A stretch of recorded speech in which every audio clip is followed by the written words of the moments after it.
বাংলা বলায় চেলা কাঠ দিয়ে মার। বিজেপি শাসিত ওড়িশায় ফের বাঙালি নির্যাতন। ওড়িশায় মারধরে হাত ভাঙল কাটোয়ার শ্রমিকের। পরিযায়ী টাকা কেড়ে নিয়ে বেধড়ক মারধর। মারধরে জখম পরিযায়ী টার্জন শেখ। কোনো মতে কাটোয়ায় ফিরে হাসপাতালে ভর্তি। মন্দিরের কাছে ওটা নতুন মন্দির হয়েছে, নতুন হাই স্কুল হয়েছে, ওই সাইডে কটা বিল্ডিং হয়েছে, ওই সাইডে ফেরি করতে দিয়েছে। তা আমি বাংলায় ভাষা বলতে দিয়েছি হলে আমাকে বাংলাদেশ বলে খুব ধারা মেরেছে, পা হাত ভেঙে দিয়েছে, হাতটা ভেঙে দিয়েছে, পায়ে এমন ধারা মেরেছে, চলতে পারছি না, হাঁটতে পারছি না, ফিরতেও পারছি না। শুধু বলছে বাংলাদেশে বাঙালি লোককে এয়ারল্ট নাই, বাঙালি হটাও, তাই বলছে।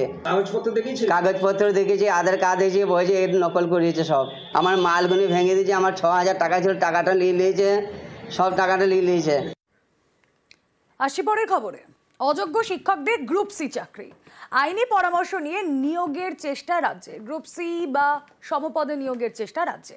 নিয়োগ দিতে আইনি পরামর্শ নিচ্ছে রাজ্য। শিক্ষক দিবসের অনুষ্ঠানে ঘোষণা মুখ্যমন্ত্রীর। যারা বেচারা টিচারিতে কাজ করেও আজকে অযোগ্য প্রমাণিত হয়েছে, এটা আমি আইনের সাথে আলোচনা করছি।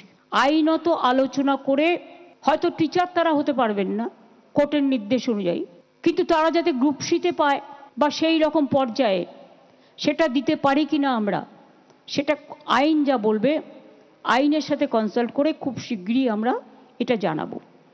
আমি কাউকে হতাশ হতে বারণ করব, তার কারণ আমাদের সরকার হচ্ছে মানবিক সরকার এবং আমাদের দৃষ্টিভঙ্গি অলওয়েজ আমরা পলিটিক্যালি দেখি না, আমরা মানবিকভাবে দেখি।